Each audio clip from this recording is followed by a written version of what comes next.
Hello my Axholes, welcome back into the channel. My name is PainintheAxe, and today we'll be going over my Magna K build for the Blackwood chapter on Elder Scrolls Online. I've been playing this build quite a lot on my stream. I've been really enjoying it for 1vx, Battlegrounds, and dueling. The build is made to reach very high resistances, as well as keeping the potential for high burst damage and maxing out roughly between 4.9 to 5.1k spell damage. Let's get into the sets. Alright guys, so this build we're going to be running consists of 5 different item sets, one of them being the new mythic, the Gaze of Sithis. But the first set I'm going to be talking about is called Pariah. What Pariah does is give you 1206 health, 1487 armor on the 2 and 3 piece, and increases both of your resistances up to 10.2k based on your missing HP. This set is amazing for 1vx fights because it increases your survivability the lower HP you get, making it much harder for your opponents to get you down into that execute range.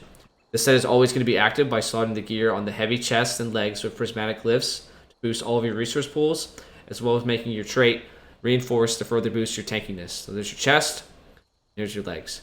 The other 3 pieces come in our jewelry. So on the necklace, I like to run it with Arcane and Mag Recovery Glyph to boost our max mag and our mag sustain. And on the 2 rings, we run them both with infused spell damage to boost up our damage. Our second set we're using is going to be a backbar set called Clever Alchemist. This set gives us a boost to our HP with 1206 health on the 2 and 3 piece, 129 spell damage on the 4th piece, and for the 5th piece, it bumps our spell damage up by 675 for 20 seconds after consuming a potion.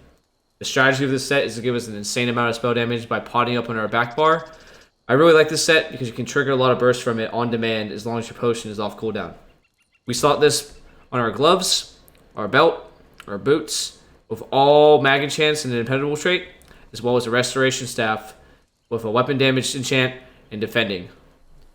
Our next 2 sets are going to be single item sets. First one you have a choice with, but right now I'm running 1 Valken Scoria Light Shoulders Impen trait with a max mag enchant for some extra spell penetration.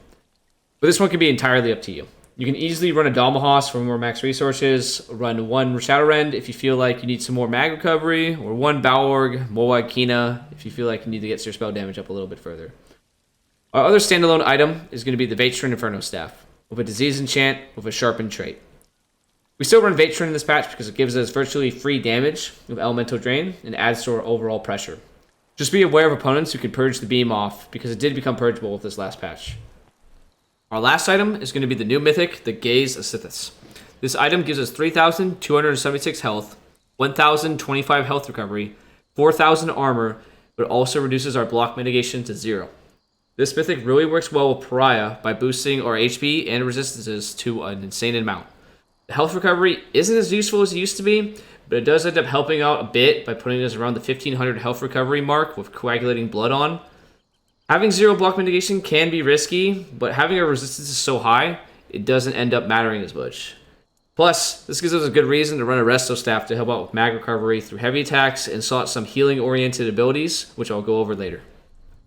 Alright, up next guys, I'm going to be going over my champion points. I'm mainly going to be going over my slottables, because all your passives with CPs just should be filled out. Like all these yellow stars, just fill them out as much as you can depending on your CP. The most important thing is really your slottables though. Green Tree doesn't really matter so much.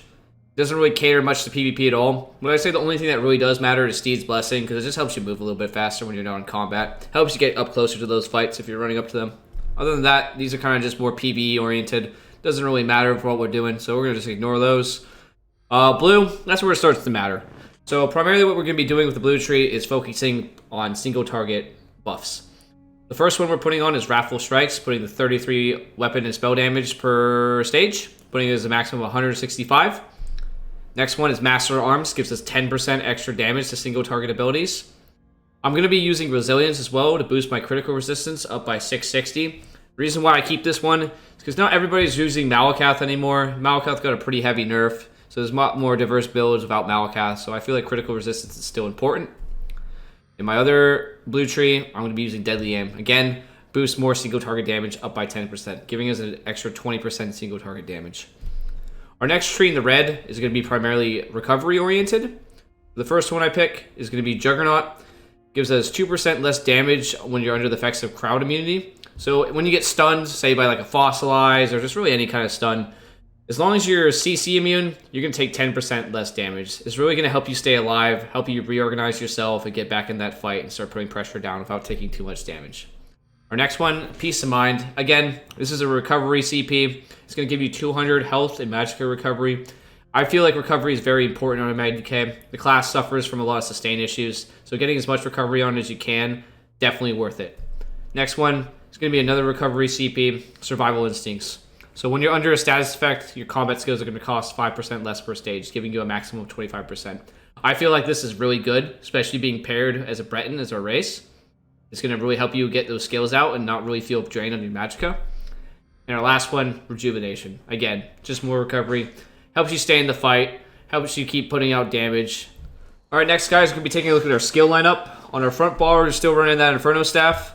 First skill I have on there is Flames of Oblivion, Elemental Drain, Molten Whip, Shattering Rocks, Burning Embers, Standard of Might. A couple things I want to add here. So I like having the Shattering Rocks for the heal for when I'm CCing targets, especially when I'm getting Zerged down. It really helps out with staying alive. And I do like to keep the Shifting Standard front bar because it helps me build Molten Whip stacks while I'm in an ultimate phase. So I'll be running around chaining banners on targets, making them like use their stamina to try to get out, putting that Defile onto them, putting on all that pressure. It's just a very good way to get targets who are very heal heavy down. It's a very solid ultimate to have on the front bar. On our back bar, we'll be running the Resto Staff buff bar. We got our Rapid Regen, Engulfing Flames, Degeneration, Coagulating Blood, and Volatile Armor. Leap is the ultimate. Pretty generic setup, like the last one. I do like having the Engulfing Flames on the back bar as opposed to the front bar. Because one, I don't really actively spam it. It works out pretty well in the back bar also to put out some extra damage while you're staying defensive. So next, I'm going to be talking about all of our stats. So I put 64 into magic. I don't put any into health or stamina because our stats are covering our health pretty well. Which is at 26k magicka, 32k health, 14k stam. It's a little bit on the lower side, but it's enough to get by. Our recovery sits at 1971 unbuffed. Health recovery, again, this gets cut in half in PvP, but it ends up being around 1.5k with Coagulating Blood on. So it's not too useful. Helps out a bit, though. 1,000 stamina recovery. Spell damage will flip between 3,000 to 5,000-ish, depending on how well you combo. Spell critical is a bit low on this bar, but on our front bar puts it at 27.4%. Helps out a bit with those crits. Our penetration gets bumped up to 10.4k before LE Drain. So with LE Drain, you're looking around 16k penetration if you're hitting the right target. And the big deal here is our resistances. We have 31k spell resistance unbuffed, 22k physical resistance unbuffed. It's quite a lot unbuffed. But if we buff up right here, I'm going to do that real quick. Sitting at 40k spell resistance and 31k physical. That's an insane amount of resistances, ladies and gentlemen. It's going to really help you out and survive. Last but not least, ladies and gentlemen, we're going to be running the Atronach Mundus for magicka recovery. Smoked Bear Haunch, which gives us 3,675 health, 346 health recovery, and 315 mag and stam recovery. And finally, Breton will be our race. We picked Breton because, again, it's very sustain-oriented. All three of these factors are made to boost our sustain, which makes us put out consistent pressure in a fight. That will wrap up all of the major details for this build, ladies and gentlemen. As I said before, I'm really loving this build. It's so much fun to be able to hold your own against single players and larger groups of players as well. I've been streaming this build daily on my Twitch channel, so if you want to come by with any further questions, please feel free. I would love to hear you guys' feedback. Link will be down in the description. I also will be putting on a separate gameplay video for this channel shortly with this build for you guys to see it in action. Link will also be down below when it's uploaded. I'd also like to give a huge thank out to my good friend and PvP partner, Mr. Akoi, for sharing this setup with me and helping me bring it to life. Other than that, I hope you guys have a wonderful rest of your day, and I will see you guys in the next one. Goodbye.